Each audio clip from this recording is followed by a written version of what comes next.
इन videos का फायदा केवल इतना ही नहीं है मित्रों कि आप इन वीडियोस को देख करके अपना कॉन्सेप्ट क्लियर कर लें, आप लगे हाथ कुछ अर्निंग भी कर सकते हैं हमारी रेफरल स्कीम के थ्रू। अगर आप इन यूट्यूब वीडियोस को देख रहे हैं और आप किसी स्टूडेंट को हमारी क्लासेस लाइव वाली जो पेड क्लासेस है उनको रेफर करते हैं, तो स्टूडेंट को जस्ट इतना ही बोलिएगा कि हमसे कॉन्टैक्ट करते टाइम वो जस्ट हमें इतना बता दे कि जिस स्टूडेंट ने उसको रेफर किया उसका नेम क्या और मोबाइल नंबर क्या है, तो हम आपको कैशबैक दे करके चलेंगे जिसने उस स्टूडेंट को रेफर किया होगा हमारे पास। एंड दूसरी बात यह है, इसके लिए आपको डिस्क्रिप्शन बॉक्स से हमारी ऐप डाउनलोड कर लेना जरूरी है, क्योंकि हम आपका मोबाइल नंबर ऐप से ही कंफर्म करेंगे कि आपने हमारी ऐप डाउनलोड की है या नहीं। इसके बाद और भी बेनिफिट जो उस स्टूडेंट को मिलेंगे जो हमारी पेड लाइव क्लासेस खरीदेंगे, जो खाली इस यूट्यूब चैनल से कवर नहीं कर रहे होंगे क्लासेस को, उसमें आता है एमटीपी, आईटीपी, पीवाईक्यू की कवरेज, जो बहुत इंपॉर्टेंट चीज है। इनके बिना सीए, सीएस या सीएमए का कोई लेवल क्लियर करना थोड़ा सा मुश्किल हो जाता है। ये भी एक सच्चाई है, क्योंकि इंस्टीट्यूट के सभी मटेरियल जब आप कवर अप करके जाते हैं तभी एग्जाम अच्छे से कर पाते हैं, और रैंक भी उन्हीं लोगों की आती है जो इनको कवर करते हैं। तो पेड क्लासेस में आपको बहुत अच्छे से करवाया जाएगा। फिर एक और समस्या रहती है स्टूडेंट्स की, सर हमें ना एग्जाम से पहले कुछ याद नहीं आ रहा, क्योंकि हमने टेस्ट वेस्ट बिल्कुल दिए नहीं थे। तो हमारे यहाँ पे टेस्ट सीरीज चैप्टर वाइज भी रहेगी, कंबाइंड टेस्ट भी होंगे, एंड आपको वो चेक होके मिलेंगे। जो भी आपका इंस्टीट्यूट है, सीए, सीएसओ या सीएमए हो, उसके चेकिंग पैटर्न के हिसाब से आपको वो टेस्ट चेक होके मिलेंगे। सबसे बड़ी खास बात यही है, टेस्ट तो सब जगह होते हैं लेकिन चेक होके नहीं मिलते, और आपकी कमियां भी आपको बताई जाएंगी। इंपॉर्टेंट क्वेश्चंस भी बताए जाएंगे आपको। कुछ स्टूडेंट्स ऐसे होते हैं जो एग्जाम से पहले ना चाहते हुए भी कितनी कोशिश करो समझाने की, चीजों को मगअप करके बैठ जाते हैं और लास्ट टाइम पे कहते हैं अब कैसे हो, अब कैसे क्लियर करें, कुछ समझ में नहीं आ रहा। तो इंपॉर्टेंट क्वेश्चंस भी जो आपको क्लासेस में, पेड क्लासेस में कवर अप कराए जाते हैं, अगर कुछ स्टूडेंट्स ऐसे हैं जिन्होंने बिल्कुल ही बेड़ा कर रखा है, उन क्वेश्चंस को भी कवर अप करें तो उनको अच्छा स्कोर करने में मदद मिलती है, ऐसा देखा गया है। केबीसी राउंड होते हैं पेड क्लासेस में, ट्रू फॉल्स और एमसीक्यूज को इंटरेस्टिंग बनाने के लिए, और उनके विनर्स को हम गिफ्ट हैम्पर भी देते हैं, और ये भी हमारी ऐप पर ही हम लोग करके चलते हैं। प्रॉपर मेंटोरशिप, गाइडेंस और स्ट्रेटजीज प्रिपरेशन में मदद मिलेगी आपको। 3 मेंटोरशिप मिलेंगी हाफ आवर ईच की, जिसमें पर्सनली आप मुझसे बात कर सकते हैं। आपको पढ़ाई से रिलेटेड कोई भी समस्या चल रही है एग्जाम से पहले या एग्जाम्स के दौरान, आप उन 3 कॉल्स का फायदा ले सकते हैं। ठीक है, डाउट सेशन हर हफ्ते रहेंगे। इसके लिए आप टेलीग्राम में हमारा जो चैनल है वो भी डाउनलोड कर लीजिए डिस्क्रिप्शन बॉक्स से। वहां पे कुछ फ्री नोट्स, रिवीजन चार्ट्स या समरी चार्ट्स भी हम प्रोवाइड करते रहते हैं, उसको भी जरूर डाउनलोड कर लेना। टेलीग्राम चैनल पे भी हमसे कनेक्ट हो जाइएगा। और हमारी जो क्वेश्चंस बुक मिलती है, नोट्स बुक जो हमारी होती है, वो तो कलरफुल होती है, आपको पीडीएफ चाहिए, हार्ड कॉपी चाहिए, मिल जाएगी, लेकिन हमारी क्वेश्चंस बुक पे सब कुछ एक ही प्लेस पे होगा। स्टडी मेटल के क्वेश्चंस, एमटीपी, आरटीपी, पीवाईक्यू, पिछले सालों के क्वेश्चन पेपर, पीवाईक्यू मतलब, वो सब एक ही प्लेस पे होगा। आपको कुछ भी और रेफर करने की जरूरत नहीं पड़ेगी, जस्ट आप इस बुक को रेफर कर लेना। एग्जाम का कोई भी क्वेश्चन आपकी पहुंच से बाहर नहीं होगा। अनलिमिटेड व्यूज रहेंगे हमारी ऐप पर। जो लाइव क्लासेस हम लेंगे वो आपके एग्जाम्स तक अनलिमिटेडली आप देख सकते हैं, जितनी बार आप देखना चाहें। उसके बाद और एक्स्ट्रा फैसिलिटीज जो निकल करके आती हैं वो ये है कि आप अगर एक बार भी हमसे एसोसिएट हो जाते हैं तो उसके बाद नेक्स्ट लेवल पे अगर आपको रजिस्ट्रेशन करवाना है, आपको एग्जाम फॉर्म भरना है, एडमिट कार्ड डाउनलोड करना है, कोई अपडेट नोटिफिकेशन आई है इंस्टीट्यूट की, या फिर आपका जो रिजल्ट है वो सारी चीजें आपको आपके व्हाट्सएप पर, ईमेल पर हम लोग सेंड करेंगे अपनी तरफ से। हमारी जिम्मेदारी रहेगी, आपको जस्ट एग्जाम फॉर्म की या रजिस्ट्रेशन की फीस हमें ट्रांसफर करनी होगी। बाकी लीगल फॉर्मेलिटीज जो भी है वो सारी हम पूरी करके चलेंगे आपके बिहाफ। तो फ्रेंड्स, देरी ना करें और पेड वर्जन परचेज करने की कोशिश करें अगर आपको अच्छे मार्क्स लाने हैं या आपको बहुत रैंक होल्डर वाली कैटेगरी में आना है। स्टिल हमारी जो इन क्लिप्स में जो मटेरियल आपको कवर अप करवाया गया है वो भी बहुत ज्यादा सफिशिएंट है। अगर कुछ स्टूडेंट्स ऐसे हैं जो नहीं कर पा रहे हैं बिल्कुल भी पेमेंट अफोर्ड, तो वो यहां से बिल्कुल काम चला सकते हैं। आप देखिएगा आपका बहुत सारा सिलेबस जो है वो कवर अप हो चुका होगा, लेकिन केवल यही वीडियो से आप एग्जाम क्वालिफाई कर जाएं इस बात की गारंटी नहीं है।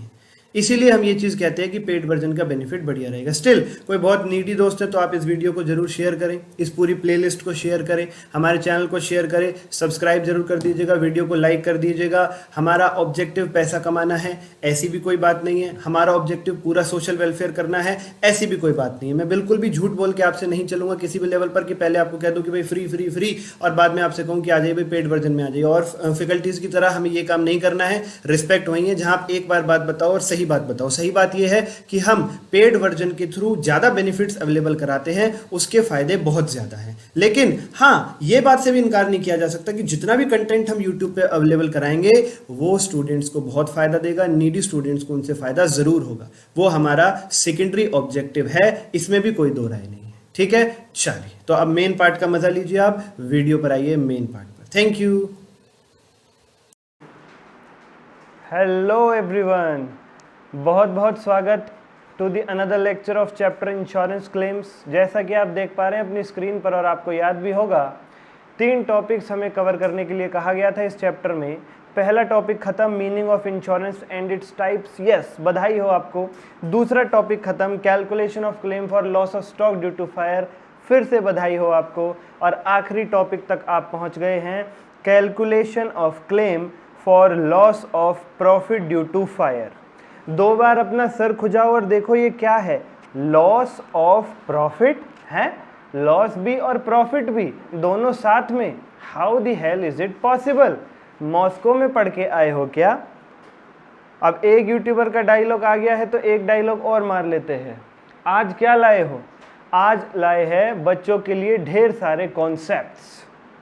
ये बहुत लंबी चौड़ी चर्चा है जो हमारा टॉपिक नंबर सी है। Also this is the biggest topic in our chapter. घबराने की ज़रूरत नहीं है। बिगेस्ट बोला सर, हमें यहाँ पर धक्का सा लगा, बिल्कुल भी नहीं। बिगेस्ट है लेकिन आसान है। अक्सर जिन लोगों का शरीर बड़ा होता है दिल बड़े अच्छे होते हैं। टॉपिक भी बिल्कुल उसी तरीके से है। चलो सर, हमें नोट्स की यात्रा कराओ ज़रा। नोट्स में हम झांकना चाहेंगे, क्या है ये लो ज़रा, मैं तुम्हें नोट्स में झांकने की आज्ञा देता हूँ। ये देखो दूर से कहीं तुम्हें नज़र आ रहा है, बाप रे बाप क्या क्या लिखा हुआ है। Calculation of claim for loss of profit by fire, भारी भारी शब्द, मल्टीप्लाई, डिवाइड, परसेंटेज। सर आज तो आपने हमारा पक्का इंतज़ाम किया है। ये मैथमेटिक्स की क्लास है, अकाउंट्स की? हम ज़रा देखें गलत क्लास में तो नहीं आ गए ना? बिल्कुल सही क्लास में हो, मैं ही हूँ, कोई नकाब नहीं है, मैं ही हूँ। लेकिन टॉपिक थोड़ा सा जो है वो कैलकुलेशन टाइप का है, इसलिए फॉर्मूले से लिखे हुए हैं।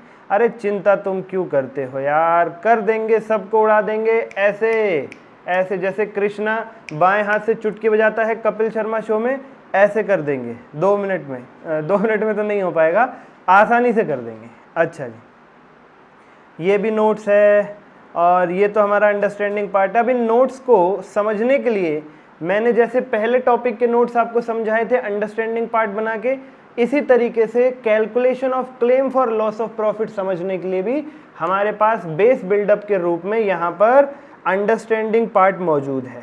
जो नोट्स आपको दिए जाएंगे उसमें भी ये अवेलेबल होगा। जो मैं लिखूंगा इसमें वही आपको लिखना है। हम दोनों साथ साथ हैं, हम दोनों मतलब हम सब साथ साथ हैं।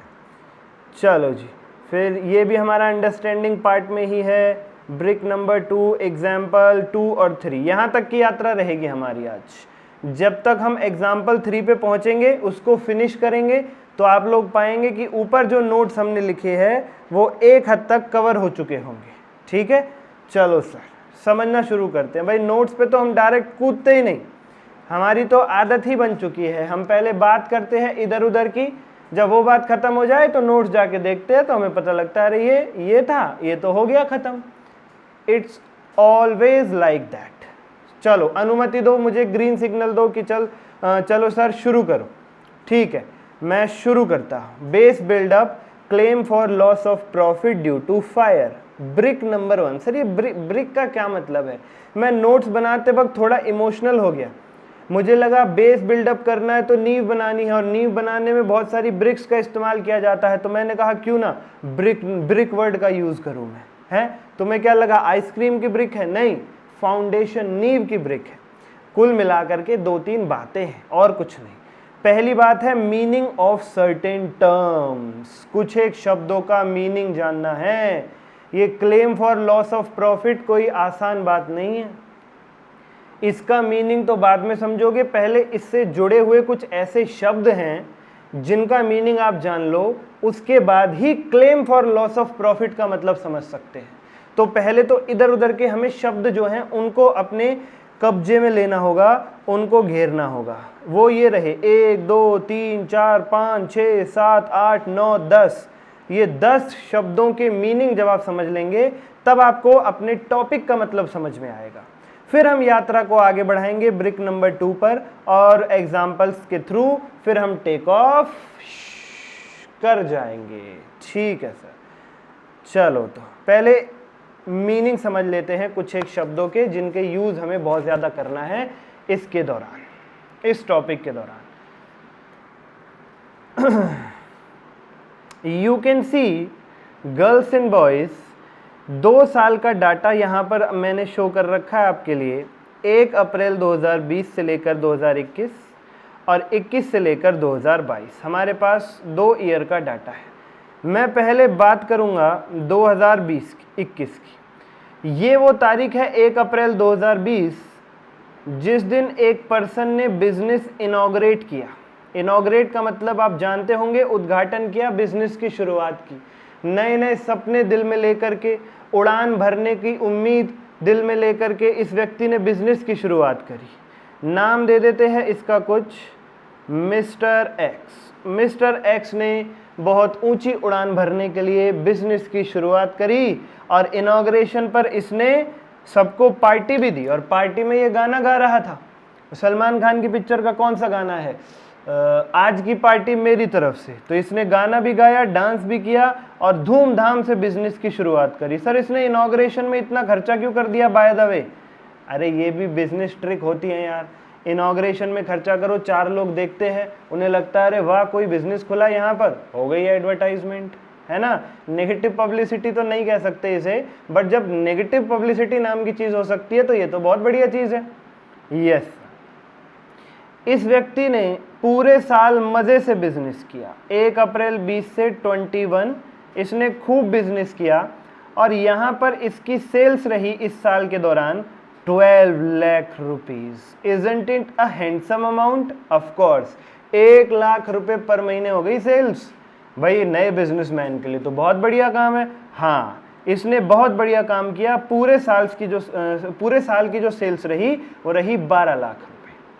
एनुअल सेल पूरी, या एनुअल वर्ड नहीं लिखता हूँ मैं, खाली आप समझ लो पूरे साल की है, 20-21 की। फिर अगला साल शुरू हुआ 1 अप्रैल 21 और इसने सोचा कि इस बार पिछले साल से भी आगे जाऊंगा और धूम मचाऊंगा, नए नए ग्राहक ढूंढूंगा और अपने बिजनेस को और आगे ले जाऊंगा। इन उम्मीदों के साथ अभी नए साल 21-22 में अप्रैल, मई और जून 3 ही महीने बीते थे कि वो मनहूस दिन आ गया, 30 जून 2021, जिस दिन मिस्टर एक्स के बिजनेस में आग लग गई। ये है डेट ऑफ फायर। धू धू करके यहाँ पर आग लग रही है। 30 जून 2021 को धुआं उठ रहा है। अब ये धुआं आग से उठ रहा है या मिस्टर एक्स के कान नाक से उठ रहा है, कहना मुश्किल है। मिस्टर एक्स अब दूसरा गाना गा रहा है, जिंदगी के सफ़र में गुजर जाते हैं जो मुकाम वो फिर नहीं आते। इसकी आंखों में बहुत आंसू है, ये बहुत दुखी है। 2 दिन तक तो इसे होश नहीं आया कि हाय ये हो गया तो हो क्या गया, मेरे साथ ऐसा क्यों हुआ। इसने अपने सारे जीवन के पाप और पुण्य का हिसाब लगाया तो इसने पाया कि मेरे साथ भगवान ने गलत किया है। ऑलमोस्ट हर व्यक्ति के साथ गलत ही होता है, पर चलो कोई बात नहीं, आध्यात्मिक बातें छोड़ते हैं, कॉन्सेप्ट पर आते हैं। अब 2-3 दिन बीत गए, इतने में ही मिस्टर एक्स घर पे बैठा था तो टीवी पे एक पिक्चर आ रही थी, मुकद्दर का सिकंदर। उसमें अपना ये कादर खान के डायलॉग सुन लिए इसने कि भाई अगर तुम खुशी में खुश होते हो तो दुख में कह कहे लगाओ और उठो, चलो, भागो, दौड़ो। बहुत मोटिवेट हो गया ये, और उसने कहा चलो ठीक है, कोई बात नहीं, जो हुआ सो हुआ, अब मैं नए तरीके से बिजनेस की शुरुआत करूंगा। अब करना तो है ही कुछ ना कुछ, कब तक हाथ पे हाथ धरे बैठे, जो हो गया सो हो गया। Past is gone, now we have to look forward. 2-4 YouTube पे मोटिवेशनल वीडियो भी देख डाली इसने तुम्हारी तरह, और ये कहा इसने कि अब मैं कुछ करके दिखाऊंगा, जो हो गया सो हो गया, वो पीछे रह गया। लेकिन मित्रों, ऐसे अगर होने लगे जीवन में कि हाँ भाई अब मैं तैयार हूँ, सारा काम रेडी, पल भर में सारी लॉस की रिकवरी, तो फिर कहने ही क्या। ऐसा नहीं होता जीवन में। मोटिवेट होने के बाद भी बहुत सारी चीज़ें आपको करनी पड़ती हैं। मोटिवेट होने के बाद भी आपको मेहनत करनी पड़ती है, समय बिताना पड़ता है, समय के साथ चलना पड़ता है, तभी चीज़ें बदलती हैं। इसको अगर मैं कॉन्सेप्ट में बदलूं तो इस व्यक्ति ने कहा कि चलो भाई 30 जून को आग लगी, कोई बात नहीं, लेकिन मैं जो है बिजनेस फिर से शुरू करता हूँ। लेकिन बिजनेस अगले ही दिन से शुरू नहीं हो जाएगा, वहाँ पर आग लगी हुई है, वहाँ पर आग लगी हुई है। और मैं एक एग्जाम्पल के तौर पर मिस्टर एक्स को कोचिंग बिजनेस बता देता हूँ। मिस्टर एक्स का कोचिंग बिजनेस है, आग लगी हुई है, पूरा स्टूडियो जला हुआ है, बेंच वेंच सब जल गए, बैठने की जगह नहीं है। तो बताओ, जब तक ऑफिस की मरम्मत नहीं होगी, कोचिंग हॉल की मरम्मत नहीं होगी, कैसे बिजनेस शुरू हो पाएगा? बिल्कुल ठीक, उसमें भी तो टाइम लग जाएगा। यस, उसमें टाइम लग जाएगा। तो क्या हुआ, 30 जून 2021 जिस दिन आग लगी, वहां से लेकर 31 अक्टूबर 2021 तक, बोले तो जुलाई, अगस्त, सितंबर, अक्टूबर, 4 महीनों तक बिजनेस जो है वो रिकवरी फेज में था। बिजनेस को रिकंस्ट्रक्ट किया जा रहा था, ऑफिस सेट किए जा रहे थे। 4 महीने लग गए उसे ठीक करने में। इसको कहते हैं हम, इन 4 महीनों को इस चैप्टर में कहा जाता है डिसरप्शन पीरियड या फिर अफेक्टेड पीरियड। इन 4 महीनों को कहते हैं अफेक्टेड पीरियड, डिसरप्शन पीरियड। आग लगने के अगले ही दिन से मोटिवेट अगर आप हो गए तो बिजनेस शुरू ना कर पाओगे। मोटिवेट होने से कुछ नहीं होता। आग लगने के बाद भी कुछ एक महीने लग जाते हैं बिजनेस को वापस पटरी पर आने में। आग लगने से जो हमारा स्टॉक जल जाता है वो तो नुकसान होता ही होता है, जो आपने पढ़ा पीछे, लेकिन आग लगने के बाद वाले नुकसान अलग होते हैं। वो रिपेयरिंग के खर्चे करने पड़ते हैं, बिजनेस डिस्टर्ब रहता है, आपकी ग्राहकी नहीं हो पाती है, बच्चे पढ़ने नहीं आ पाते हैं, वो सारी चीजें अलग हैं। वो भी आग के बाद के ही नुकसान है, वो भी ड्यू टू फायर ही हो रहे हैं, वो नुकसान भी हमें। ऐसे पीरियड को अफेक्टेड पीरियड, डिसरप्शन पीरियड कहा जाता है।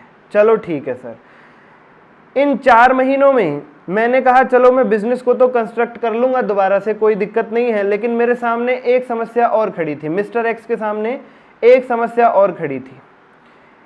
इन 4 महीनों में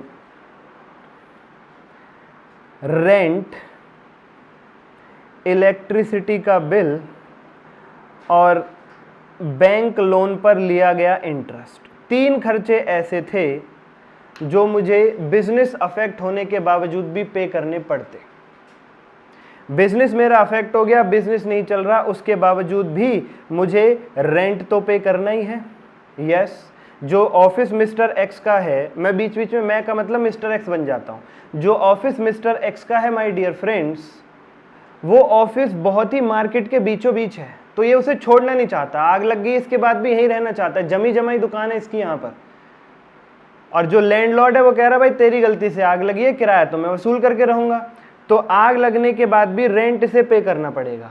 और रिपेयरिंग में मशीनें चलेंगी, ड्रिल मशीन चलेगी, रिपेयरिंग होगी, सफाई की मशीन चलेगी, तो बिजली का बिल आएगा। और कुछ भी मशीन अगर ना चले तब भी मिनिमम इलेक्ट्रिसिटी चार्जेस तो होते ही होते हैं। और बैंक वाले कहेंगे तुमने हमसे लोन ले रखा है, उसका ब्याज दो, ईएमआई दो, हमें क्या मतलब तुम्हारे यहाँ आग लग गई, हमारी ईएमआई हमें टाइम पर दो। तो ये 3 खर्चे ऐसे हैं, लिस्ट एग्जॉस्टिव नहीं है, और भी हो सकते हैं, हमारे एग्जाम्पल में समझाने के लिए 3 ही खर्चे हैं। ये 3 खर्चे ऐसे हैं जो आग लगने के बावजूद भी रुकेंगे नहीं, आपको पे करने पड़ेंगे। तो यार दिक्कत ये है कि बिजनेस तो चल नहीं रहा, वो तो वैसे ही ठप पड़ा है, रिकंस्ट्रक्ट करना पड़ रहा है, जेब से पैसे लगाने पड़ रहे हैं, और ये खर्चे हैं कि रुकने का नाम नहीं ले रहे। क्या करें मिस्टर एक्स, बताओ। मिस्टर एक्स के पास कुछ पुरानी रिकॉर्डिंग्स पड़ी हुई थी। इन खर्चों का टोटल बताता हूं। फॉर एग्जाम्पल इन खर्चों का टोटल है 1.5 लाख रुपए, 1,50,000। मिस्टर एक्स की अकाउंट्स की कोचिंग है, उसके पास कुछ पुरानी रिकॉर्डिंग्स पड़ी हुई थी। तो मिस्टर एक्स ने क्या किया, इन 4 महीनों के दौरान उसने ओल्ड रिकॉर्डिंग सेल करी। उसने कहा मेरे पास जो पुरानी रिकॉर्डिंग्स हैं मैं उन्हें सेल कर लेता हूं, कुछ तो बिजनेस चले। नई रिकॉर्डिंग्स तो नहीं हो पा रही हैं, लेकिन ओल्ड रिकॉर्डिंग्स जीडीपीडी फॉर्म में पड़ी हैं, कुछ बच्चों को तो मैं बेचूं रिकॉर्डिंग्स। उसने भाई 2 लाख रुपए की पुरानी रिकॉर्डिंग्स बेच डाली। लेकिन फिर भी आप देखो 2 लाख की रिकॉर्डिंग में से 1.5 लाख तो ये 3 लोग ही ले गए, बच्चे 50,000, ऊपर से खर्चा अलग है रिकंस्ट्रक्शन में। अब भी बात नहीं बन रही, तो मिस्टर एक्स कह रहा है यार कुछ और भी करना पड़ेगा। मिस्टर एक्स ने कहा जब तक मेरी ये मार्केट के बीचों बीच वाली मेन दुकान, main office, main hall repair होता है, तब तक मैं एक काम करता हूँ, पीछे वाली गली में वहाँ पर भी एक दुकान, एक छोटा सा हॉल खाली पड़ा है बच्चों को पढ़ाने के लिए, क्यों ना मैं उसे रेंट पर ले लूँ। तो बैक स्ट्रीट में मिस्टर एक्स ने रेंट पर एक हॉल ले लिया ताकि वो फेस टू फेस लेक्चर ले सके। देखो फेस टू फेस में बच्चे ज़्यादा आते हैं, तो उसने पीछे वाली गली में रेंट लिया हॉल पर ताकि फेस टू फेस बैचेस ले सके। और फेस टू फेस बैचेस से उसने 1 लाख रुपए और अर्न कर लिए। भाई मार्केट जैसी भीड़ तो नहीं थी क्योंकि पीछे गली थी इसलिए, बट फिर भी उसने 1 लाख रुपए की सेल कर डाली। कुछ तो सहारा लगा। वहां तो वैसे भी रिकंस्ट्रक्शन चल रहा है, खाली पड़ा पड़ा मिस्टर एक्स क्या करे, पुरानी रिकॉर्डिंग्स बेच ली और एक जगह दूसरी किराए पर लेकर 1 लाख रुपए उसने थोड़े से और कमा लिए। लेकिन एक चीज का और ध्यान रखें बहुत सख्ती के साथ। सर वो चीज कौन सी है? अगर मिस्टर एक्स ने बैक स्ट्रीट में नई जगह किराए पर ली है 1 लाख कमाने के लिए, तो नई जगह के नए एक्सपेंसेस भी तो होंगे।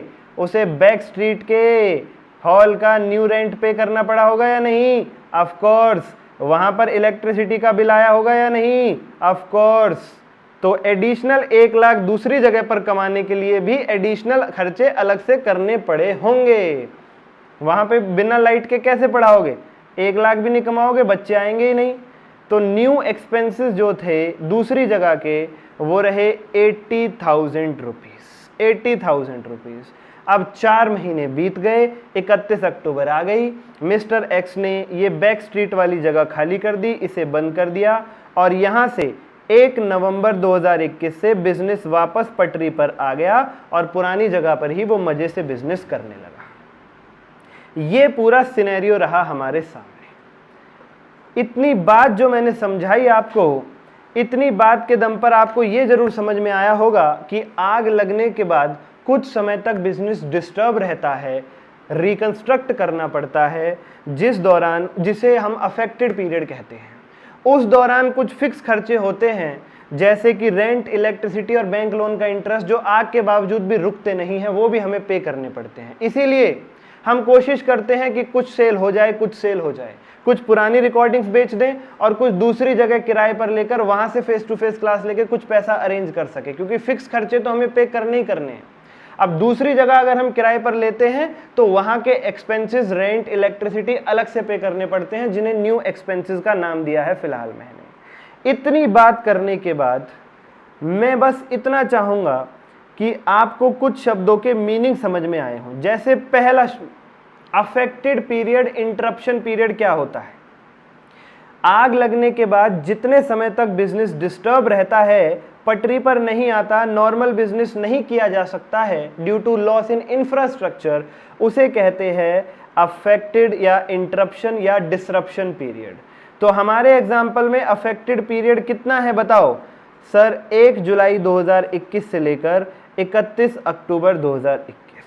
आग के अगले दिन से, लिखो अब मेरे साथ साथ, आग के अगले दिन 1 जुलाई 21 से लेकर 31 अक्टूबर 21। जुलाई, अगस्त, सितंबर, अक्टूबर, 4 महीने इज अवर डिसरप्शन पीरियड। दूसरा पॉइंट क्या है? एडिशनल सेल्स, और इसका एक और नाम है additional sales due to additional expenses. इसका मतलब है एडिशनल यानी न्यू एक्सपेंसेस जो आपने किए दूसरी दुकान लेकर के, दूसरी बैक स्ट्रीट में जो हॉल आपने लिया, वहां पर जो 80,000 के नए खर्चे आपने किए रेंट और इलेक्ट्रिसिटी पर, वो 80,000 के नए खर्चे करके आपने क्या कमा लिया? कितनी सेल कर ली? 1 लाख। 1 लाख, तो इसमें आ जाएगा 1 lakh. Additional sales due to additional expenses, नई जगह पर नए खर्चे करके आपने फेस टू फेस बैच लेके कितना कमा लिया? 1 लाख। इसका तीसरा नाम भी है reduction in turnover avoided. Reduction का मतलब होता है गिरावट, इन टर्नओवर मतलब सेल्स, अवॉइडेड मतलब जो आपने अवॉइड कर दी। सेल्स में जो गिरावट हो सकती थी आपने अवॉइड कर दी, दूसरी जगह लेके वो सेल कर दिया, आपने सेल को गिरने से बचा लिया। Reduction in turnover avoided, 1 lakh रुपए। थर्ड पॉइंट है एक्चुअल सेल्स। भाई एक्चुअल सेल्स कितनी हुई? एक्चुअल सेल का मतलब पता है क्या होता है? पुरानी रिकॉर्डिंग बेच के 2 लाख प्लस नए face to face batch 1 lakh. Total कितनी सेल करी आपने डिसरप्शन पीरियड में? पुराने ऑफिस से ही 2 लाख की सेल कर डाली पुरानी रिकॉर्डिंग्स बेच के, और नई जगह से 1 लाख की। टोटल आपने डिसरप्शन पीरियड के दौरान सेल करी 3 लाख रुपए की। एक्चुअल सेल्स का मतलब होता है total sales during disruption period, total sales during affected period या डिसरप्शन पीरियड। Disruption period. अब मानो मैं अपने एग्जाम्पल में आपसे ये कहता कि मेरे पास टोटल 3 लाख की सेल हुई है और ये बताया ही ना जाता कि ओल्ड रिकॉर्डिंग से पुराने ऑफिस से कितनी हुई है और नए हॉल से, नए ऑफिस से, नई जगह से मैंने बच्चों को पढ़ा के कितना कमाया। अगर मैं 2 और 1 अलग अलग नहीं बताता तो ऐसे केस में पूरी 3 लाख की सेल को ही एडिशनल सेल मान लिया जाता, यानी फिर हमारी एडिशनल सेल 1 लाख नहीं 3 लाख हो जाती। बात को समझो, एक्चुअल सेल का मतलब है आपने अफेक्टेड पीरियड के दौरान 4 महीनों के दौरान कितनी सेल करी, चाहे पुराने ऑफिस से चाहे नए ऑफिस से, टोटल 3 लाख की करी। मैंने आपको बाइफरकेट करके बताया था कि 3 लाख में 2 लाख तो पुरानी रिकॉर्डिंग है और 1 लाख की सेल एडिशनल एक्सपेंसेस की वजह से है, इसलिए 1 लाख हुई थी additional sales due to additional expenses, और 2 लाख का मतलब है जो आपने पुराने ऑफिस से कर दी, उसका कोई नाम नहीं है।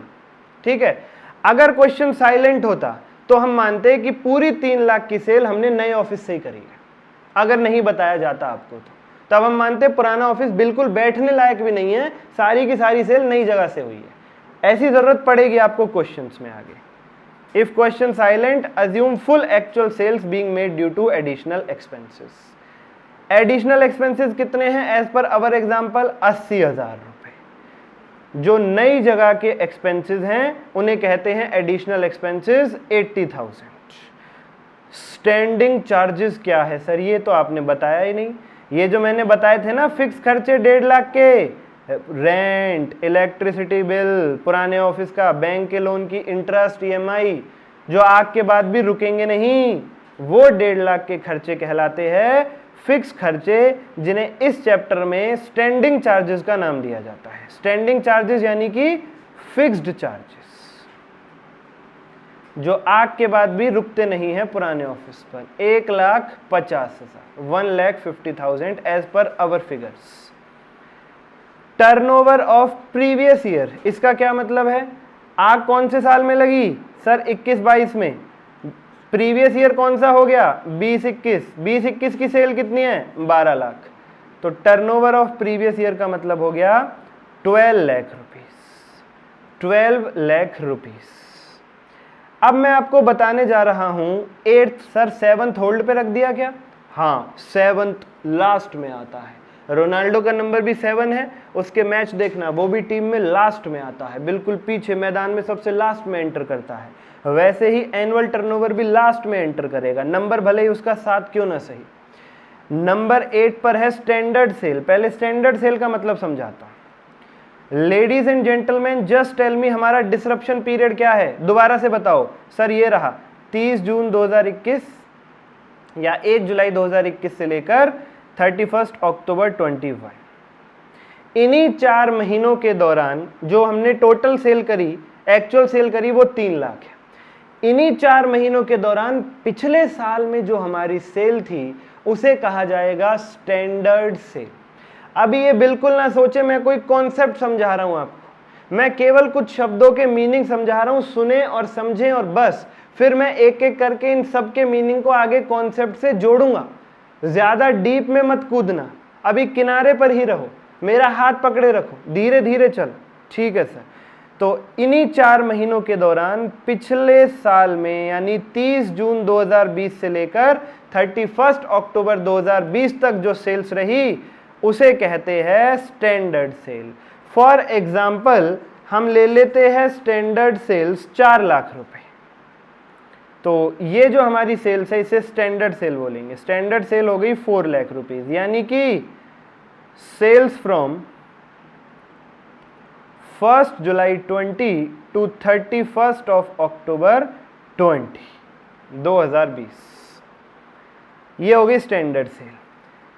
शॉर्ट सेल्स का क्या मतलब है? शॉर्ट सेल का मतलब है, लिखो, standard sales minus actual sales. Standard sales minus actual sale मतलब सर, मतलब इन्हीं 4 महीनों में पिछले साल हमने सेल करी थी 4 लाख, स्टैंडर्ड सेल 4 लाख, और इन्हीं 4 महीनों में आग लगने की वजह से हम केवल एक्चुअल सेल कितनी कर पाए? 3 लाख। 2 लाख पुरानी रिकॉर्डिंग, 1 लाख नई जगह से, वो भी शामिल होगी। एक्चुअल सेल कर पाए 3 लाख। तो कितनी सेल नीचे गिर गई हमारी? उसे कहते हैं शॉर्ट सेल्स, यानी 4 lakh minus 3 lakh that is 1 lakh. This is called short sale, standard sale minus actual sale. आग नहीं लगती तो हम इन 4 महीनों में 4 लाख की सेल करते हैं, आग लगने की वजह से हम 3 लाख की सेल कर पाए, मतलब हमारी शॉर्ट सेल हो गई 1 lakh rupees. Our short sales is 1 lakh rupees. उम्मीद करते हैं बात आपको समझ में आई होगी। और मित्रों बहुत ध्यान से सुनो अब आप बात। 1 लाख से हमारी सेल नीचे गिर गई, 1 लाख की सेल कर लेते तो प्रॉफिट और बढ़ जाता हमारा। यस, सेल बढ़ती है तो प्रॉफिट बढ़ता है, सीधी सी बात है। 1 लाख की सेल नीचे गिर गई, 1 लाख शॉर्ट सेल है, इसकी वजह से हमने कुछ प्रॉफिट गंवाया होगा या नहीं गंवाया होगा? ऑफ कोर्स, सेल नीचे गिरेगी तो प्रॉफिट गंवाया होगा। इसी को कहते हैं loss of profit due to fire. Loss, यहां पे फिलअप्स में लिखिए आप, loss of profit due to fire. The profit lost due to this short sales is called loss of profit due to fire। यानी my dear friends, आग लगी, आग लगने की वजह से सेल नीचे गिर गई, और सेल नीचे गिर गई तो प्रॉफिट भी हमारा कम हो गया। यही प्रॉफिट जो हमने गंवा दिया, यही प्रॉफिट जो हमने लॉस्ट कर दिया ड्यू टू फायर, इसी को कहा जाता है लॉस ऑफ प्रॉफिट। प्रॉफिट को खो दिया हमने ड्यू टू फायर, आग की वजह से, आग की वजह से। इंडेमनिटी पीरियड का क्या मतलब होता है? लिखिए इंडेमनिटी पीरियड के अंदर, द पीरियड फॉर विच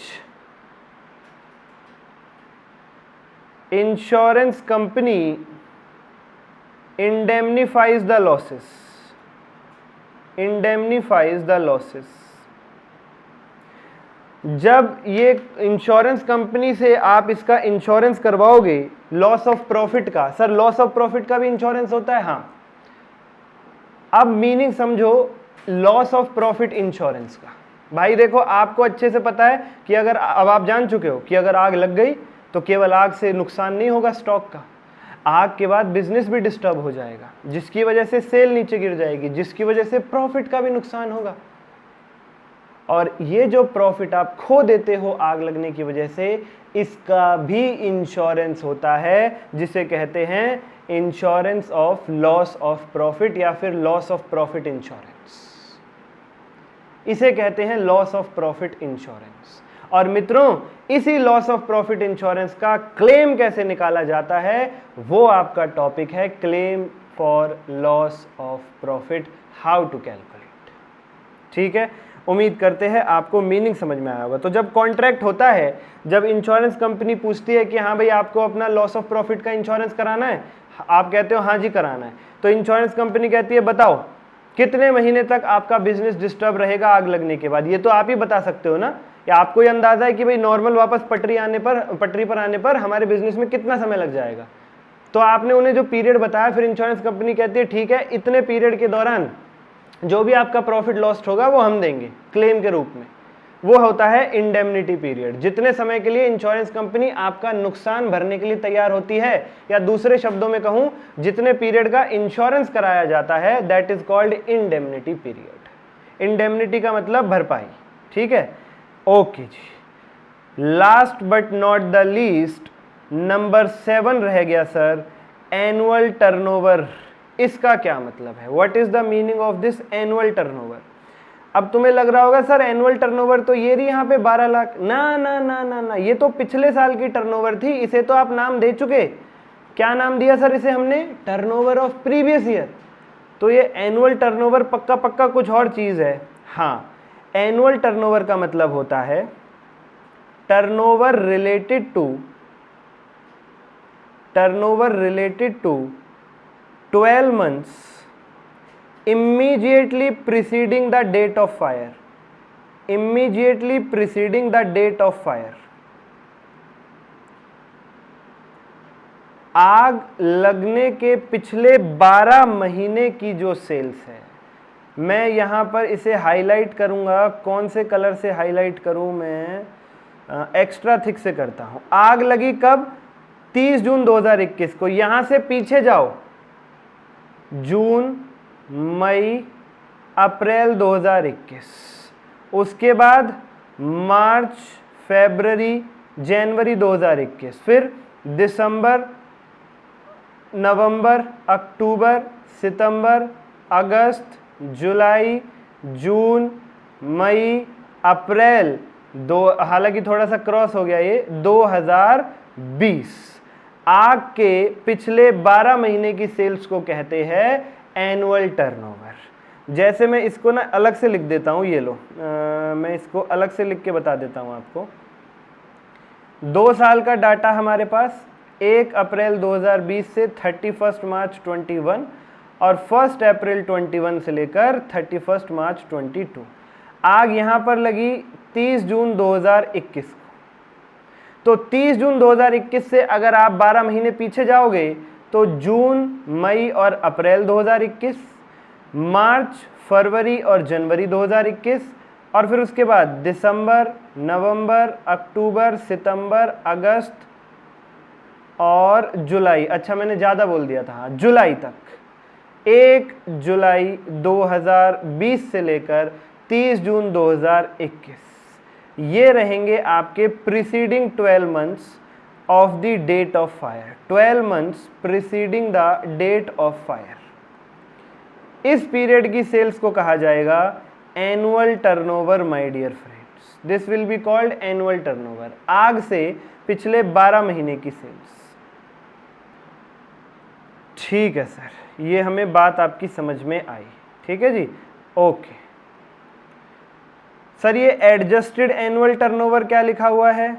कई बार क्वेश्चन में ना आपको ट्रेंड गिवन होता है। ट्रेंड का मतलब सर, क्वेश्चन कहता है एनुअल टर्नओवर को 10% बढ़ा दो या एनुअल टर्नओवर को 10% घटा दो या 5, 7, 8% कुछ भी।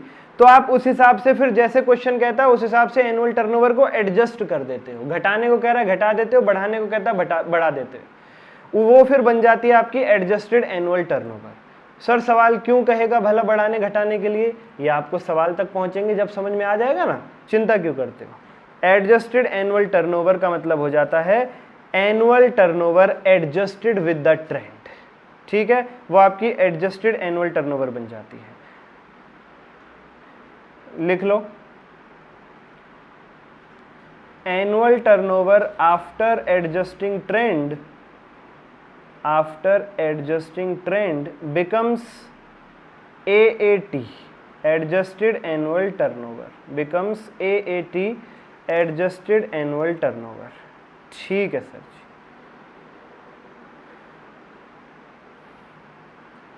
जी। ये था हमारा ब्रिक नंबर 1, जो पहली बात आपको समझाई गई, that is meaning of certain terms. इसके दौरान आपने ये भी समझ लिया कि claim for loss of profit due to fire क्या होता है। आग लगने की वजह से बिजनेस डिस्टर्ब हुआ, जगह नहीं बची सेल्स करने के लिए, सेल नीचे गिर गई, उस सेल्स के नीचे गिरने की वजह से हम प्रॉफिट नहीं कमा पाए। वो जो प्रॉफिट हमने खो दिया उसका इंश्योरेंस करा के जो क्लेम हम निकालते हैं, that is called claim for loss of profit due to fire. चलो जी, तो आप लोगों ने मीनिंग समझ लिया claim for loss of profit due to fire का? हाँ सर। आप लोगों ने समझ लिया उससे जुड़ी हुई बहुत सारी टर्म्स का मतलब। अब ये जो टर्म्स है ना मित्रों, ये जो 10 शब्द समझे हैं, ये बहुत ज़्यादा रिवॉल्व होंगे आसपास, एग्जाम्पल्स में, स्टडी मेटल के क्वेश्चंस में, आगे मॉक टेस्ट वगैरह में, सब चीज़ों में ये टर्म्स यूज़ होंगी। एक एक दो दो करके इन सब के यूज़ आते रहेंगे। ठीक है, तो अब आप रेडी हो चुके हैं, कौन सी चीज़ क्या होती है ये समझ चुके हैं आप। वरना उस समय पर मैं आपको कॉन्सेप्ट समझाता कि इन शब्दों के मीनिंग समझाता। कॉन्सेप्ट इस टॉपिक का इसलिए भारी हो जाता है क्योंकि उसके जो शब्द हैं कॉन्सेप्ट समझाने के लिए, उनके अपने इतने लंबे लंबे मीनिंग है। इसलिए मैंने कहा दोनों को अलग अलग टुकड़ों में तोड़ो। कॉन्सेप्ट समझाने के लिए जिन शब्दों का इस्तेमाल किया जाएगा, पहले उन शब्दों पर टाइम लगाओ। जब वो शब्द बच्चों को समझ में आएंगे, ग्रिप में होंगे, बच्चे उससे फेमिलियर हो जाएंगे, तब वो शब्द आसान हो जाएंगे और ऑटोमेटिकली फिर उन शब्दों का इस्तेमाल करके जब हम कॉन्सेप्ट समझेंगे तो वो कॉन्सेप्ट भी हमारे लिए आसान हो जाएगा। ये आइडिया था इसके पीछे, ये जो हमने 10 पॉइंट अलग से समझाया आपको। कॉन्सेप्चुअली अभी मैंने कुछ भी नहीं समझाया, जस्ट इन 10 चीज़ों के मीनिंग आपको समझाए हैं। दिल में ज़्यादा कुलबुली मत रखना कि ये कैसे क्या क्यों, वो सब बता देंगे आपको। मीनिंग समझ में आया, दैट्स इट। कॉन्सेप्ट का मीनिंग और ये 10 शब्दों के मीनिंग कवर हो गए। ब्रिक नंबर 2 की तरफ चलते हैं। Let's move towards brick number 2। अब जब आप जान ही चुके हैं कि भाई loss of profit due to fire का भी इंश्योरेंस होता है, तो मेरा सवाल ये है आपसे कि अगर आपको इंश्योरेंस लेना चाहिए तो कितना इंश्योरेंस लेना चाहिए। मान लो कोई इंश्योरेंस एजेंट आपके पास आ जाए, सपोज वो भाभी जी घर पर है में है इंश्योरेंस एजेंट विभूति नारायण मिश्रा, वो LIC एजेंट है शायद, पर चलो हम उसे इसी का फायर इंश्योरेंस का एजेंट बना देते हैं। विभूति नारायण मिश्रा आपके पास आए और आपसे कहे कि देखो जी आपका अच्छा खासा बिजनेस है, उसमें अगर कल को आग लग जाए, हालांकि उसकी ये बात सुन के आपको ऐसा लगेगा कि पहले इसकी पिटाई कर दें, ये क्या बोल रहा है, बट इंश्योरेंस वाले बुरी बातें ही करते हैं, क्या करें। पर वो आपको समझाते ऐसे, आपको लगता है हाँ ठीक कह रहा है भाई साहब, ले ले, बड़े माहिर होते हैं भाई साहब इंश्योरेंस एजेंट्स, उनको ट्रेन ही इस तरीके से किया जाता है। तो वो आपसे कह रहा है कि करवा लो fire insurance, loss of profit का इंश्योरेंस करवा लो। आपने कहा करवा तो लें, पर इंश्योरेंस कितना लेना चाहिए ये समझ नहीं आ रहा। वो कह रहा है भाई ये तो आप ही बताओ। तो आपको अगली बात जो सीखनी है वो ये है, how much insurance should be taken. अगर हम अपने loss of profit due to fire का इंश्योरेंस कराएं तो उसका कितने अमाउंट से इंश्योरेंस हमें लेना चाहिए। उदाहरण के तौर पर मान लो विभूति नारायण मिश्रा आपके पास आता है 1 अप्रैल 2021 को और आपसे कहता है कि बताओ भाई 21-22 का इंश्योरेंस कर रहा हूँ, अगर 21-22 में आग लगी तो जो सेल्स नीचे गिरेगी उसकी वजह से जो प्रॉफिट का नुकसान होगा वो हमारी कंपनी देगी, आपको बताओ कितना इंश्योरेंस कर दूं। तो इसके लिए आपको सबसे पहले तो 20-21 के डाटा का सहारा लेना पड़ेगा। क्यों सर, पीछे साल के डाटा का सहारा क्यों भाई, 21-22 का तो डाटा भी है ही नहीं आपके पास, वो तो फ्यूचर है, वो तो जब साल खत्म होगा तब आपको पता चलेगा कितनी सेल हुई, कैसे कैसे क्या रहा। 20-21 का ही तो डाटा है जो अवेलेबल है, 21-22 का तो रेडी नहीं हो, तो भविष्य के गर्भ में छुपा हुआ है। इसीलिए इंश्योरेंस कितना लेना है आपको ये जानने के लिए 2021 के डाटा का सहारा लेना पड़ेगा। चलो ठीक है सर, हम 20-21 के डाटा का सहारा ले लेंगे। आपने मंगाया 20-21 का अपने बिजनेस का ट्रेडिंग अकाउंट, आपने अपने अकाउंटेंट से कहा अकाउंटेंट इधर आ, जरा वो टैली से प्रिंट निकाल के ला, 20-21 का ट्रेडिंग अकाउंट कैसा है, 20-21 के ट्रेडिंग अकाउंट के बारे में हमें बताओ। उसने आपके सामने 20-21 का ट्रेडिंग अकाउंट पेश कर दिया। ये आपका 20-21 का ट्रेडिंग P&L अकाउंट है। सर ट्रेडिंग P&L अकाउंट ही क्यों मंगाया, कुछ और क्यों नहीं मंगाया। यार ये भी कोई सवाल है, सच्ची तुम ऐसी ऐसी बात करते हो, मेरा मन करता है कि मैं इतनी देर से क्या बोल रहा था। भाई प्रॉफिट का इंश्योरेंस कराना है, प्रॉफिट का। प्रॉफिट कहाँ होता है, ट्रेडिंग P&L में। तो प्रॉफिट का कितना इंश्योरेंस करना है, ये डाटा उठाने के लिए हमें ट्रेडिंग P&L से ही तो सहारा लेना पड़ेगा ना, उसी में तो होता है प्रॉफिट। पिछले साल का प्रॉफिट देखेंगे, पिछले साल के ट्रेडिंग P&L से, उस हिसाब से अगले साल का इंश्योरेंस करवाएंगे कि भाई हमारा इतना प्रॉफिट होता है, आग लगी तो इस नुकसान को हमें इंश्योर कर दो, आग की वजह से हमारा इतना प्रॉफिट गायब हो जाएगा, इस तरीके से। ठीक है, अच्छा जी। तो ट्रेडिंग अकाउंट में सेल्स दिख रही है, डायरेक्ट एक्सपेंसेस हैं 9-10 के, सेल्स 12 लाख की, 12 - 9-10, जीपी आ गया 2,90,000, जीपी इज 2,90,000। फिर जीपी 290 में से आपने इलेक्ट्रिसिटी, रेंट और इंटरेस्ट 3 इनडायरेक्ट एक्सपेंसेस माइनस किए, तो आपका नेट प्रॉफिट आ रहा है 2 लाख रुपए। नेट प्रॉफिट 2 लाख रुपए आ रहा है। तो भाई अगर हमें प्रॉफिट का इंश्योरेंस कराना है तो हमारा प्रॉफिट कितना है, 2 लाख रुपए। तो हमें विभूति नारायण से कह देना चाहिए कि भाई हमारा प्रॉफिट 2 लाख रुपए है, देयरफॉर हमारा 2 लाख का इंश्योरेंस कर दो। भाई जिस चीज का इंश्योरेंस कराना होता है आपको, आप यही तो देखते हो उस चीज की क्या वैल्यू है, उतने का इंश्योरेंस करा लेते हो आप। जब हमने बिल्कुल स्टार्टिंग में loss of stock due to fire पढ़ा था, उसमें भी क्या होता था, वो लोग देखते थे कि भाई मेरे गोदाम में कितने का स्टॉक पड़ा हुआ है, उतने का इंश्योरेंस कराते थे, पूरा कराते थे तो बढ़िया रहता था, अंडर इंश्योरेंस कराते थे तो एवरेज क्लॉज लग जाता था, वो उनकी मर्जी होती थी। इसी तरीके से यहां पर भी हमने देखा कि भाई नेट प्रॉफिट 2 लाख है तो 2 लाख का इंश्योरेंस जो है वो कराना चाहिए। यस और नो। आप में से 90% स्टूडेंट सोच रहे होंगे कि हाँ सर बहुत सीधी सी बात बताई आपने, 2 लाख प्रॉफिट है, प्रॉफिट का इंश्योरेंस कराना है तो 2 लाख का इंश्योरेंस ले लेना चाहिए। आपकी जानकारी के लिए बताना चाहूंगा झटका लगेगा आपको सुन करके, आपका जवाब सरासर गलत है। सर ये तो ना आप वो धमाल पिक्चर की तरह कर रहे हो, पहले खुद ही लाल बटन दिखाते हो और हमने दबा दिया तो फिर कह रहे हो नहीं दबाना था। ऐसे क्यों करते हो? आपने तो पूरी कथा सुना या आपने तो हमसे हाँ भरवाई कि हाँ 2 लाख का प्रॉफिट है, उतना ही इंश्योरेंस होना चाहिए, खुद ही मना कर रहे हो। भाई आपने हाँ भरी क्यों? मैं तो आपको बहुत जगह अटकाऊंगा आगे कॉन्सेप्ट्स में, आप हाँ करते चलोगे।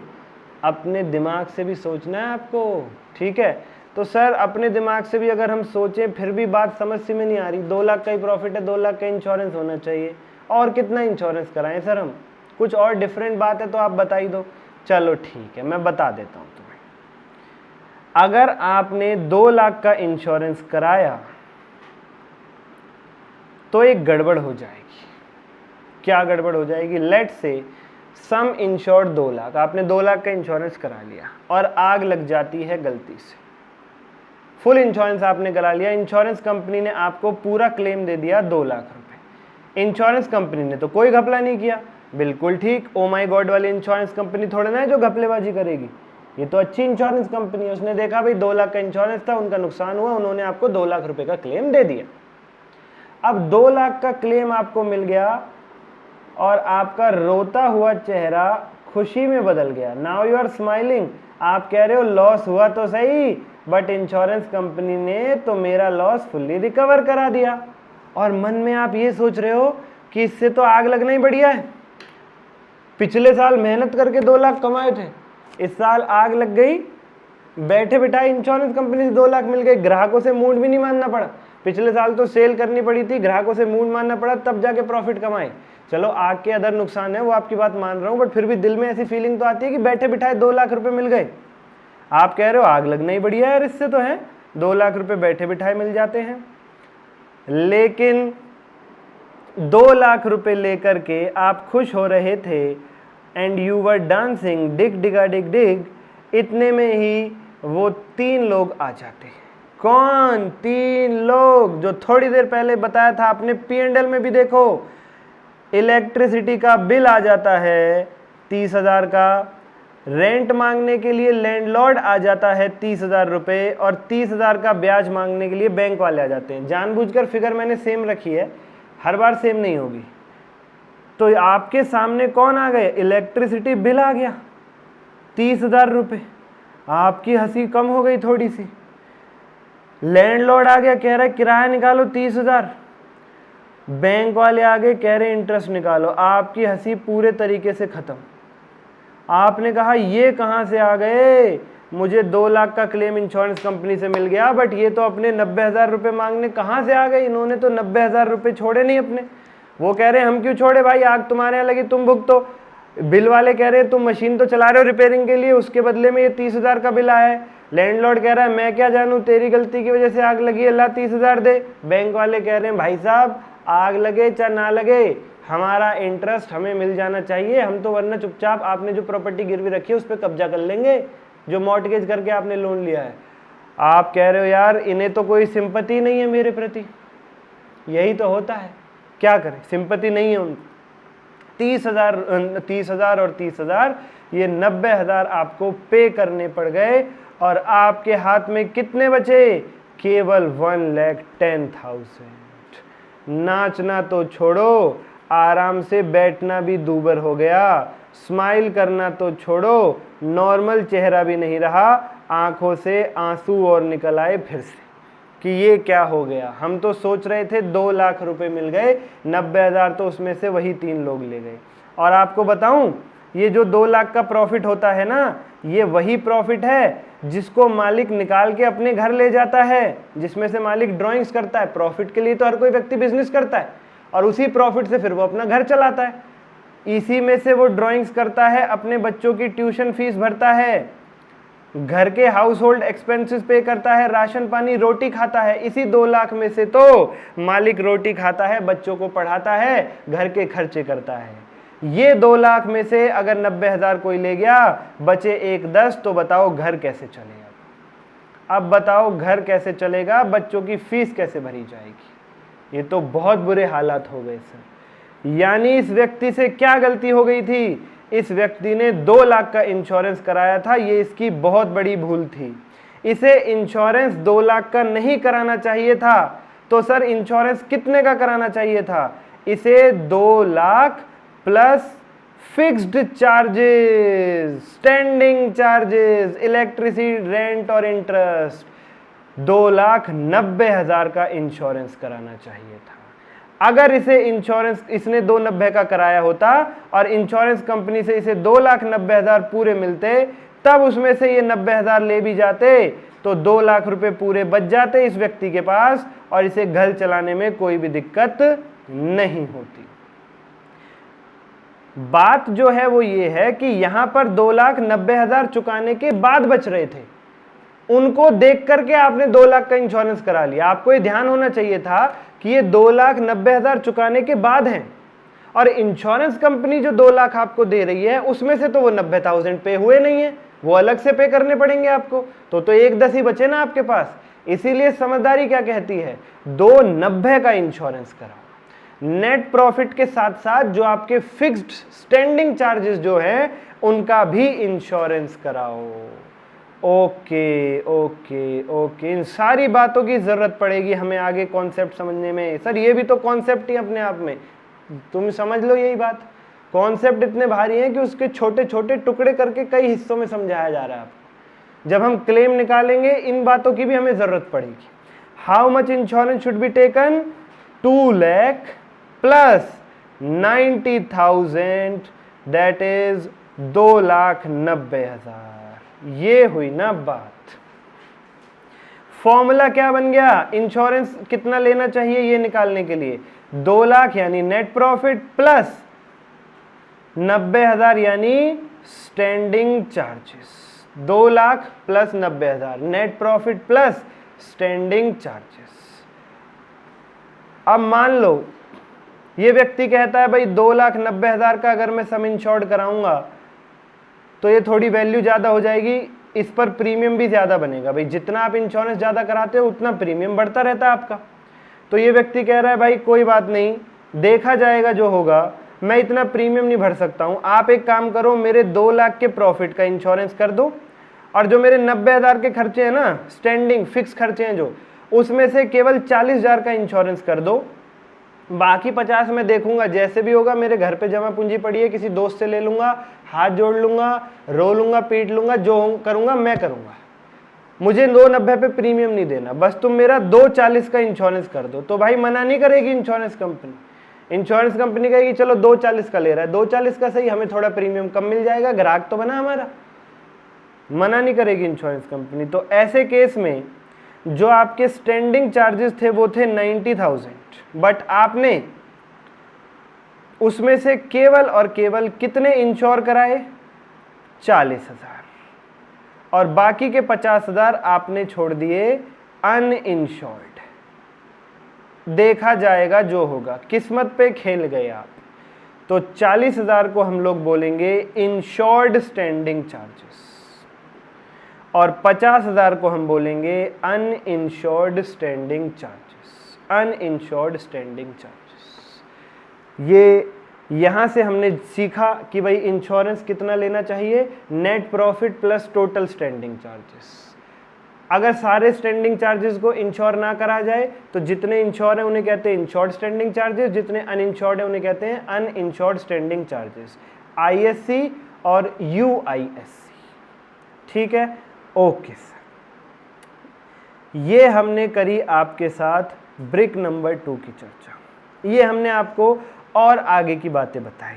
सर थोड़ा सा और आगे चलना है क्या? हाँ, थोड़ा सा आगे और चलना है। अभी हमें एक बार नोट्स पढ़ के फिर वापस आना है यहाँ पर। चलो एक बार नोट्स पढ़ लेते हैं कि भाई नोट्स में क्या लिखा हुआ है। आओ जरा मेरे साथ साथ।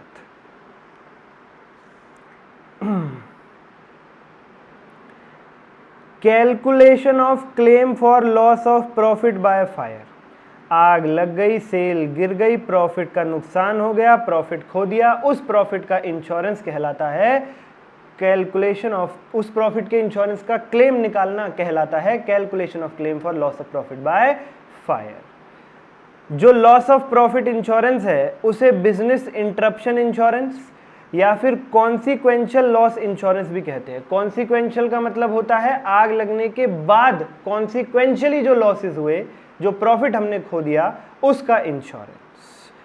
In case of fire in the business, activities remain disturbed for a certain period, जिसे अफेक्टेड पीरियड भी कहते हैं। इवन आफ्टर द फायर, आग लगने के बाद भी कुछ समय तक बिजनेस डिस्टर्ब रहता है, जिस पीरियड को अफेक्टेड पीरियड कहते हैं आप जानते हैं। Due to these after effects of fire, sales during affected period is harmed. Sale को बहुत धक्का लगता है, नुकसान पहुंचता है, सेल नीचे गिर जाती है उन 4 महीनों के दौरान, अफेक्टेड पीरियड के दौरान, which result in a loss of profit. Sale नीचे गिर गई तो फिर हमारा प्रॉफिट भी नीचे गिर जाता है, जिसे कॉन्सिक्वेंशियल लॉस कहते हैं।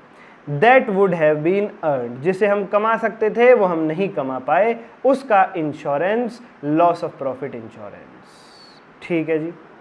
उसका क्लेम कैसे निकाला जाता है? Claim for loss of profit. अब बात आ रही है मेन, सबसे मेन बात पर अब पहुंच रहे हैं हम। क्लेम निकालते हैं तो निकालते कैसे हैं? अभी तक टॉपिक का, कॉन्सेप्ट का मीनिंग समझा, उससे जुड़े हुए कॉन्सेप्ट से जुड़े हुए शब्दों का मीनिंग समझा, इंश्योरेंस कितना लेना चाहिए वो समझा, और इंश्योर्ड स्टैंडिंग चार्जेस और अनइंश्योर्ड स्टैंडिंग चार्जेस क्या होते हैं वो समझा। अब समझने जा रहे हैं जब क्लेम निकालते हैं तो क्लेम कैसे निकालते हैं। चलो जी, इसके लिए एक एग्जाम्पल आपके सामने खिदमत में पेश है। नेट प्रॉफिट पिछले साल का है 2 लाख रुपए। फिगर्स मैंने वैसी ही रखी हैं जैसी अभी थी।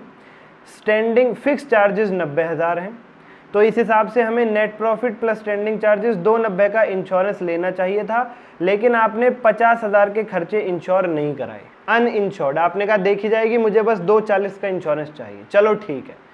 31 मार्च 2022 वो दिन है जब फायर, आग लग गई बिजनेस में, और 6 महीने तक बिजनेस अफेक्टेड रहा। याद रखना इस एग्जाम्पल में जो फिगर्स हैं वो आगे आपकी इलस्ट्रेशंस में काम आएंगी। फिगर्स भी मैंने इलस्ट्रेशन से ही पिक करी हैं ताकि कॉन्सेप्ट भी हो जाए, एग्जाम्पल भी हो जाए और इलस्ट्रेशन भी लगे हाथ में बढ़ जाए। तो 6 महीने तक बिजनेस डिस्टर्ब रहा। बाप रे बाप। जरा थोड़ी सी फ्रेमिंग करो मेरे साथ साथ, फ्रेमिंग करने की कोशिश करते हैं। ठीक है, आग लगी है 31 मार्च 2022, तो तुम्हें लगेगा कि भाई साल के आखिरी दिन आग लगी है। अब जरूरी है फाइनेंशियल ईयर होगा, पहले झांक लो, हो सकता है कैलेंडर ईयर हो। कैलेंडर ईयर है या फाइनेंशियल ईयर है? ये देखो, सेल्स फ्रॉम 1 जनवरी 21 टू 31/12/21, पूरा साल जो है वो कैलेंडर ईयर से चलता है, जनवरी टू दिसंबर। तो ये लो, 1 जनवरी 2021 फिर 31 दिसंबर 2021, एक साल ये हो गया। अगला साल शुरू होगा 1 जनवरी 22। इस साल में जनवरी, फरवरी, मार्च 3 महीने बीत जाने के बाद आग लगी 31 मार्च 22 को, और बिजनेस 6 महीने तक डिस्टर्ब रहा। 6 महीने तक जगह की हालत सुधर नहीं पाई। 6 महीने कितने होंगे? अप्रैल, मई, जून, जुलाई, अगस्त, सितंबर, 30 सितंबर तक। ये है हमारा affected period. This is the affected period. 31 मार्च है डेट ऑफ फायर। चलो ठीक है सर, आगे क्या दे रखा है आपको? सेल्स बिटवीन 1 अप्रैल 2022 से लेकर 30 सितंबर 2022। अफेक्टेड पीरियड के दौरान जो आपने सेल्स करी वो कितनी है? 3 लाख रुपए। अब टोटल दे दिए क्वेश्चन ने 3 लाख, मेरी तरह अलग अलग नहीं बताई कि 2 लाख पुराने ऑफिस से, 1 लाख नए ऑफिस से। तो क्या मानेंगे? पूरी 3 लाख नए ऑफिस से है। पूरी 3 लाख की सेल एडिशनल एक्सपेंसेस करने की वजह से है, पूरी 3 लाख की सेल्स। ठीक है, okay sir. Sales between 1 April 2021 to 30 September 2021, मतलब इन्हीं 6 महीनों में पिछले साल, इन्हीं 6 महीनों में पिछले साल जो सेल थी वो कितनी थी? 5 लाख रुपए। 5 लाख रुपए, इसे कहते हैं हम स्टैंडर्ड सेल्स। इन्हीं 6 महीनों में पिछले साल की सेल, और ये 3 लाख जो अफेक्टेड पीरियड की सेल है उसे कहते हैं एक्चुअल सेल्स। आप लोग जानते ही हैं बहुत अच्छे से। और क्या बताया क्वेश्चन ने? सेल्स फ्रॉम 1 जनवरी 21 टू 31 दिसंबर 21, 12 लाख रुपए। मैं इसे ग्रीन कलर के पेन से लिखता हूं। ये वाली जो सेल है हमारी 1 जनवरी 21 से 31 दिसंबर 21, टर्नओवर ऑफ प्रीवियस ईयर जिसे कहते हैं वो है 12 लाख रुपए। टर्नओवर ऑफ प्रीवियस ईयर है 12 लाख रुपए। अब बताओ, ये सारा डाटा हमने पुट कर लिया और क्वेश्चन कह रहा है क्लेम निकालो फॉर लॉस ऑफ प्रॉफिट। अब आप नहीं जानते क्लेम कैसे निकाला जाए, आप केवल ये समझ पाए कि क्वेश्चन ने डाटा क्या क्या दिया आपको। मैं बताता हूं आपको क्लेम कैसे निकाला जाता है, ये मैं सिखाता हूं आपको। रुको जरा, हमारे जो फॉर्मूले नोट्स में लिखे हुए हैं उसके हिसाब से चलो जरा। पहले जो फॉर्मूलेज में लिखा हुआ है उसे पुट करना सीखो। पहले जैसे जैसे मैं चल रहा हूं वैसे वैसे चलो, जो फॉर्मूले में लिख रहा हूं लिखो, पुट करना सीखो। उसके बाद यू विल फाइंड कि लॉजिक भी मैं आपको दे पाऊंगा। लॉजिक तभी, पहले पुट करना सीख लो। तो हमारे फॉर्मूलेज कहते हैं claim for loss of profit is equal to short sales into GP ratio. Short sales into GP ratio. Sir ये शॉर्ट सेल तो हम जानते हैं क्या है, आपने अभी थोड़ी देर पहले सिखाया था। याद करो थोड़ी देर पहले शॉर्ट सेल क्या सिखाई थी मैंने आपको। सर आपने कहा था स्टैंडर्ड सेल, इन्हीं पीरियड के दौरान पिछले साल कितनी सेल हुई थी उसमें से एक्चुअल सेल माइनस कर दो। इस साल हम आग लगने की वजह से कितनी सेल कर पाए, तो हमारी सेल कितनी गिर गई, शॉर्ट सेल कितनी हो गई, वो आ जाती है। इसीलिए तो पहले समझा के बैठा हूं ये चीज। अब यहाँ तुम्हें फॉर्मूले समझाता, इनके मीनिंग समझाता, फॉर्मूले की डेरिवेशन समझाता है, एग्जाम्पल का सॉल्यूशन करवाता, इसीलिए पहले समझा है। ओके सर, तो स्टैंडर्ड सेल कितनी है, अप्रैल से सितंबर अफेक्टेड पीरियड जो है, उसी पीरियड में पिछले साल की सेल 5 लाख थी। आग ना लगती तो हम 5 लाख की सेल कर जाते इस साल भी, बट आग की वजह से कर पाए केवल 3 लाख की सेल। हमारी सेल गिर गई 2 लाख रुपए। तो शॉर्ट सेल्स तो हमने हासिल कर ली 2 लाख रुपए। क्वेश्चन एक चीज और कहता है, जीपी रेशियो से इसकी मल्टीप्लाई कर दो तो आपका क्लेम निकल करके आ जाएगा। अब तुम सोचोगे जीपी रेशियो तो हमारी मैडम ने सिखा रखा है, 11th क्लास में सीखा था, gross profit upon net cell into 100। GP ratio भी कोई सीखने वाली चीज है? ये वो जीपी रेशियो नहीं है। वो जीपी रेशियो अकाउंट्स का जीपी रेशियो होता है। सर अकाउंट ही तो पढ़ा रहे हो आप हमें, ये फॉर्मूले अकाउंट्स में नहीं है। पढ़ा तो अकाउंट्स रहा हूं, बट ये फॉर्मूले इंश्योरेंस एक्ट ने बना रखे हैं। इंश्योरेंस एक्ट से उठा करके ये फॉर्मूले समझा रहा हूं मैं आपको। इंश्योरेंस एक्ट कहता है मेरे जीपी रेशियो का मतलब कुछ और है। क्या है समझते हैं, पहले फॉर्मूला समझते हैं फिर डेरिवेट करेंगे। वो कहता है कि हमारा जो जीपी रेशियो है वो कुछ इस तरीके से निकलेगा। अरे जगह की कमी पड़ गई रे, चलो निकालो, साइड में लिखता हूं। वो कहता है हमारा जीपी रेशियो निकालने के लिए जो फॉर्मूला बनता है वो कुछ इस तरीके से, GP ratio is equal to net profit plus ISC divided by turnover of previous year into 100। सर ये क्या लिख डाला आपने, लिखो तो सही, net profit plus insured standing charges divided by turnover of previous year into 100। इसमें जरा फिगर्स पुट करो आप, इसमें एक बार फिगर्स पुट करो।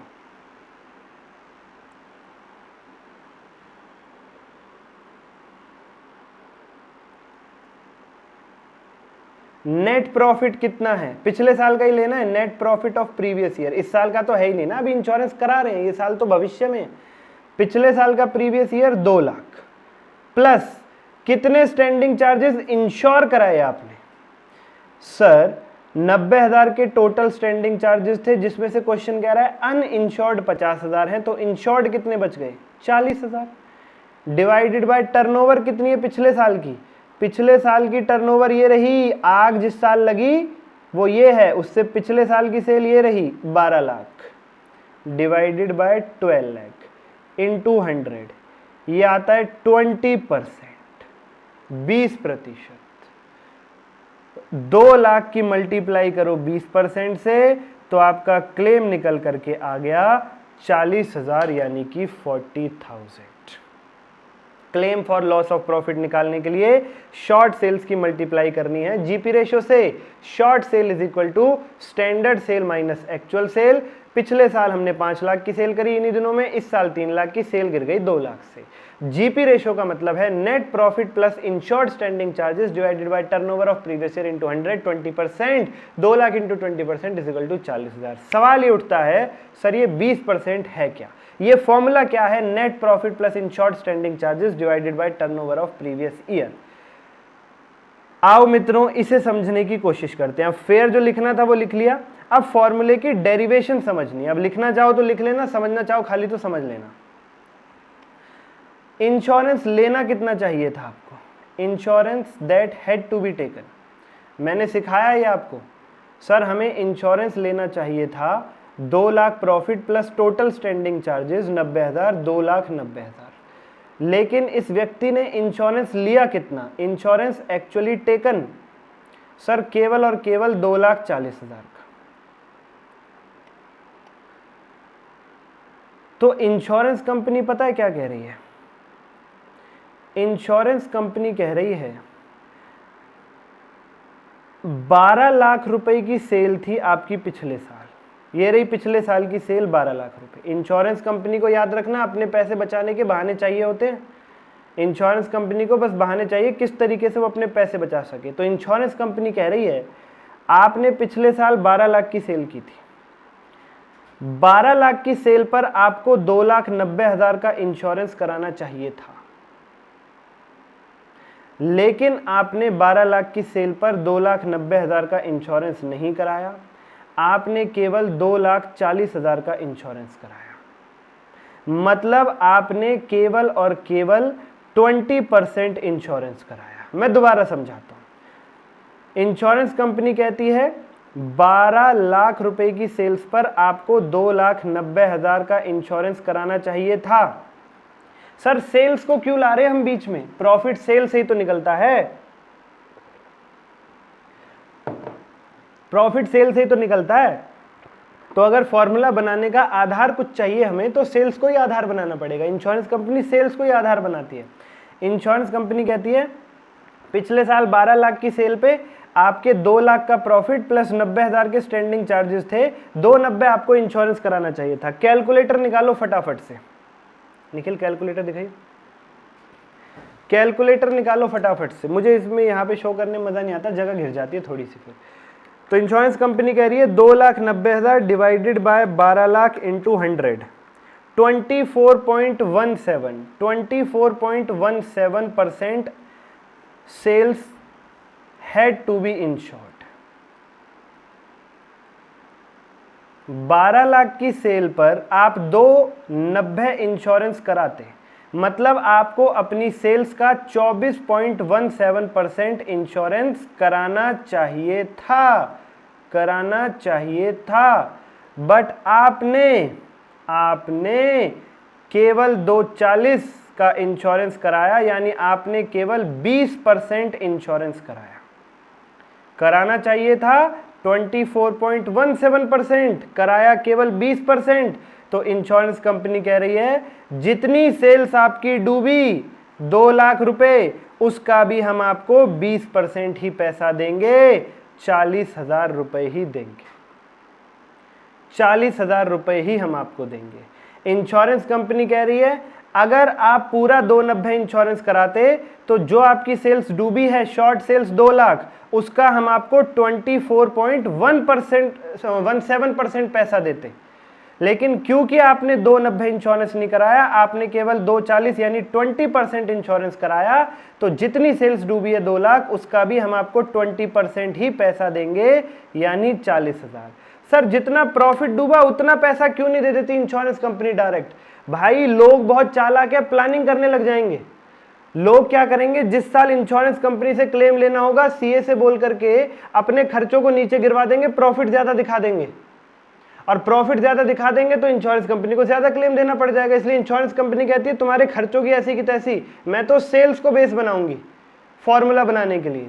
इसलिए इंश्योरेंस कंपनी ने ये बेस बनाया। इंश्योरेंस कंपनी कहती है तुम 12 लाख की सेल पर 2,90,000 का इंश्योरेंस कराते हो, 24.17% आपका इंश्योरेंस था, बाकी आपके खर्चे थे, बाकी हम नहीं देने थे, बाकी हमें देना ही नहीं था। 12 लाख की सेल्स में से केवल 24.17% के लिए हम जिम्मेदार थे। अगर आप कंप्लीट इंश्योरेंस लेते तो तब भी केवल 24.17% ही देते वो आपको सेल्स का। क्योंकि आपने उससे भी कम इंश्योरेंस कराया तो वो कह रहे हैं हम फिर आपको 20% ही पैसा देंगे। जितनी सेल्स नीचे गिरेगी मल्टीप्लाइड बाय जितने परसेंट आपने इंश्योरेंस करा रखा है, short sales into GP ratio, उतना क्लेम आपको इंश्योरेंस कंपनी से मिल जाएगा। तो पहले तो हमें यह ढूंढना है कि हमारी सेल्स कितनी गिर गई, 2 लाख। फिर हमें ढूंढना है हमने कितने परसेंट इंश्योरेंस कराया था, 20%, तब जाके हमारा क्लेम मिलेगा 40,000 रुपए। सेल कितनी डूबी है ढूंढने के लिए standard sale minus actual sale. Insurance कितने परसेंट कराया, net profit plus insured standing charges divided by turnover of previous year into 100। ये वो जीपी रेशो नहीं है जो आप सीख के आए हो। इसका मतलब है आपने अपनी सेल का कितने परसेंट इंश्योरेंस कराया था, 20%। तो जो सेल आपकी डूबी 2 लाख, उसका भी 20% ही पैसा मिलेगा, उसका भी 20% ही पैसा मिलेगा आपको। सीधी सी बात। ओके सर,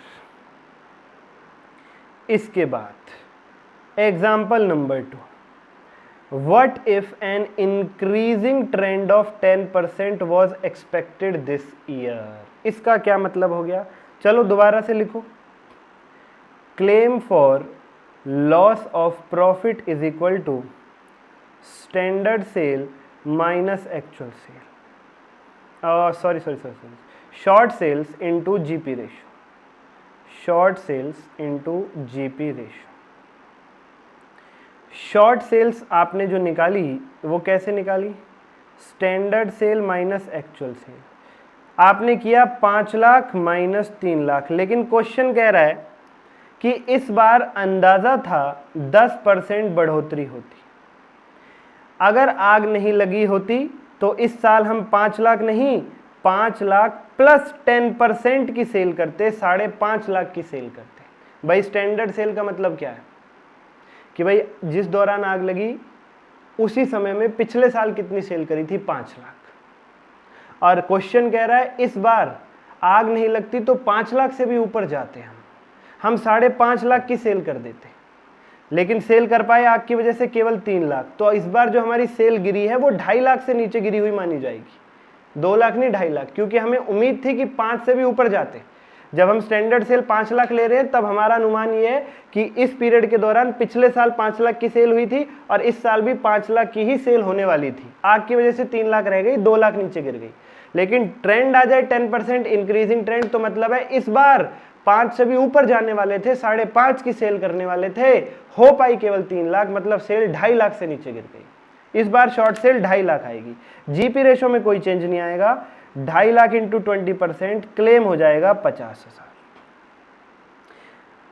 एग्जाम्पल नंबर 3, अगर डिक्रीजिंग ट्रेंड हो तो क्या होगा। अगर इस बार अनुमान था कि सेल घटने वाली थी, short sales into GP ratio,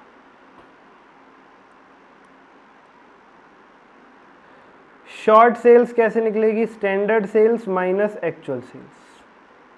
standard sale 5 lakh में इस बार 10% गिरा देंगे कि भाई इस बार 5 लाख माइनस 10% यानी 50,000, केवल 4.5 लाख की सेल होने वाली थी, आग की वजह से 3 लाख की ही रह गई, 1.5 लाख का ही नुकसान हुआ है। शॉर्ट सेल्स केवल 1.5 लाख रह जाएगी इंटू 20%, इस बार क्लेम आपका 30,000 निकल के आएगा। हालांकि ये बहुत कम देखने को मिलेगा आपको, यही इंक्रीजिंग ट्रेंड ही आपको देखने के लिए मिलेगा। सेल बढ़ने का ही अनुमान है, गिरने का अनुमान तो खैर कहाँ होता है, बिजनेस जो है वो बढ़ता ही है, धीरे धीरे नए क्लाइंट्स बनते हैं, नेटवर्किंग होती है। ठीक है, ओके सर, चलते हैं नोट्स पर वापस।